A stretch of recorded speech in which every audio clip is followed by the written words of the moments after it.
সুপ্রিয় দর্শক বন্ধুরা, আবার একটি নতুন প্রতিবেদন নিয়ে আপনাদের সামনে উপস্থিত হলাম। আমি শিবনাথ, আর আপনারা দেখছেন প্রতিবন্ধী মানুষদের জন্য একমাত্র নিউজ চ্যানেল সাগর বাংলা। সাগর বাংলা চ্যানেলে সবাইকে স্বাগত জানাচ্ছি। আজকে যে বিষয়টি নিয়ে আপনাদের সামনে আলোচনা করব সেটি হচ্ছে আমাদের লোকসভার বিরোধী দলনেতা তথা কংগ্রেস নেতা রাহুল গান্ধী মহাশয়ের একটি মন্তব্য দিয়ে। মধ্যপ্রদেশের ভোপালে একটি রাজনৈতিক প্ল্যাটফর্ম থেকে সম্মানীয় বিরোধী দলনেতা তার দলের কর্মীদের বিষয়ে বলতে গিয়ে প্রতিবন্ধী মানুষের তুলনা টেনে একটি অসম্মানজনক কথা বলেছেন, যেটি নিয়ে আজকে সারা দেশে প্রতিবাদের ঝড় উঠেছে। একাধিক এনজিও সংস্থাগুলি সম্মানীয় বিরোধী দলনেতার এই মন্তব্যের তীব্র নিন্দা করেছে। আজকের এই প্রতিবেদন থেকে আমরাও এই বিরোধী দলনেতার এই মন্তব্যের তীব্র নিন্দা করব। সেই সঙ্গে আমরা আপনাদের কাছে জানতে চাইব, যারা এই প্রতিবেদন দেখবেন তারা প্রত্যেকেই কমেন্টস করে জানাবেন, সে যে দলেরই রাজনৈতিক নেতা হোক না কেন, কথায় কথায় প্রতিবন্ধী মানুষের তুলনা টেনে এইভাবে অসম্মানজনক কথা বলা যায় কিনা। আপনারাই কিন্তু সেটা কমেন্টস বক্সে কমেন্টস করে জানাবেন। অত্যন্ত গুরুত্বপূর্ণ প্রতিবেদন, সারা দেশে প্রতিবাদের ঝড় উঠেছে। চলুন আজকের এই প্রতিবেদনে আমরা বিস্তারিতভাবে দেখে নিই রাহুল গান্ধীর মহাশয়ের সেই মন্তব্য, কি বলেছিলেন তিনি তার দলের কর্মীদের উদ্দেশ্যে। একটি ছোট্ট 4 সেকেন্ডের বিরতি নিয়ে আবার ফিরে আসছি। প্রিয় দর্শক বন্ধুরা, একটি ছোট্ট 4 সেকেন্ডের বিরতি নিয়ে আবার ফিরে আসলাম। কি ঘটেছিল সেদিন? রাহুল গান্ধী সম্প্রতি মধ্যপ্রদেশের ভোপালে একটি কংগ্রেস কর্মসূচিতে বক্তৃতা দেন, যেখানে তিনি দলের কর্মীদের 3টি শ্রেণীতে ভাগ করেন: রেস ঘোড়া, বিয়ের ঘোড়া এবং ল্যাংড়া ঘোড়া। তার মতে যারা কাজ করতে পারছেন না তারা ল্যাংড়া ঘোড়া এবং তাদের বিশ্রামে পাঠানো উচিত। এই মন্তব্য রাজনৈতিক পুনর্গঠনের প্রয়াসে করা হলেও তা প্রতিবন্ধী ব্যক্তিদের প্রতি অসম্মানজনক বলে মনে করছে অনেকেই।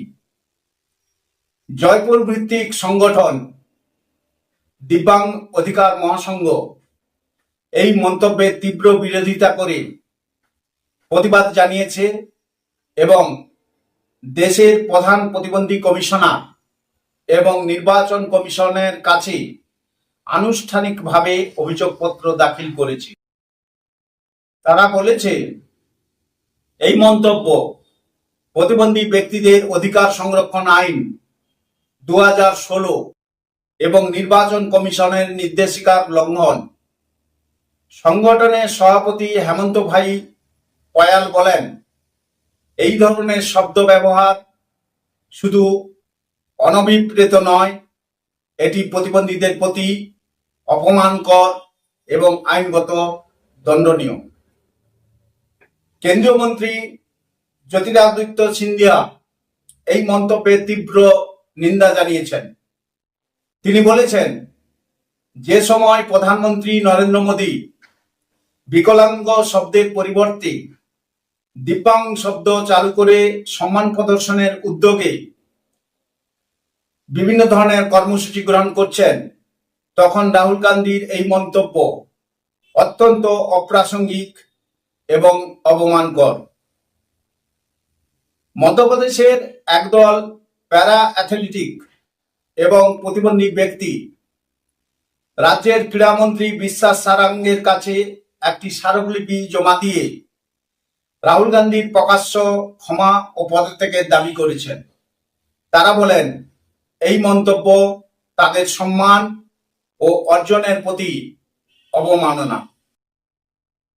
রাহুল গান্ধীর ল্যাংড়া ঘোড়া মন্তব্য রাজনৈতিক দৃষ্টিকোণ থেকে হলেও তা দেশের প্রতিবন্ধী সমাজের চোখে অসম্মানজনক। বিষয়টি এখন আইনি ও নৈতিক আলোচনার কেন্দ্রবিন্দুতে। এখন প্রশ্ন হচ্ছে, শুধু রাহুল গান্ধী নয়, বিভিন্ন সময় বিভিন্ন রাজনৈতিক ব্যক্তিত্ব তারা বিভিন্ন বিষয়ে অক্ষমতা এই তুলনা করতে গিয়ে প্রতিবন্ধী মানুষদের টেনে আনেন, কিন্তু তাদেরও বোঝা উচিত প্রতিবন্ধী মানুষরা কিন্তু ইংলিশ চ্যানেল পার করেছে। আজকে ভারতবর্ষের বহু প্রান্তে আইএস প্রতিবন্ধী মানুষরা রয়েছেন, প্রতিবন্ধী মানুষরাও ডাক্তার হয়েছেন, প্রতিবন্ধী মানুষরা কিন্তু রাজনীতিবিদ হতে পারেন। তার কারণ রাজনীতিতে প্রতিবন্ধীদের কোনো জায়গা দেওয়া হয় না। আজকে যদি প্রতিবন্ধীদের রাজনীতির ক্ষেত্রে জায়গা দেওয়া হতো, তারাও দক্ষ রাজনীতিবিদ হয়ে গড়ে উঠতে পারেন বলে আমরা মনে করি।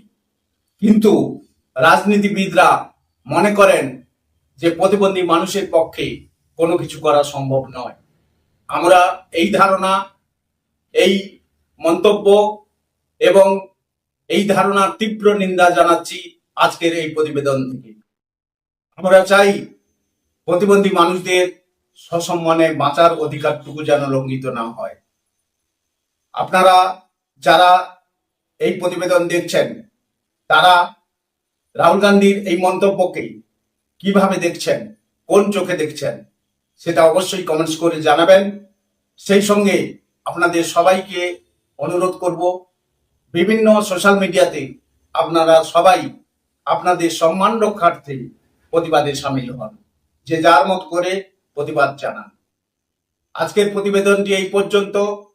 আপনারা সবাই ভালো থাকবেন, সুস্থ থাকবেন, সাগর বাংলা চ্যানেলের সঙ্গে থাকবেন, কারণ সাগর বাংলা চ্যানেল একমাত্র চ্যানেল যারা প্রতিবন্ধীদের পাশে এবং প্রতিবন্ধীদের সাথে থেকে চলার কথা বলে। চলুন আবার নতুন প্রতিবেদনে আপনাদের সামনে উপস্থিত হব। আপনারা সবাই ভালো থাকুন, সুস্থ থাকুন। নমস্কার।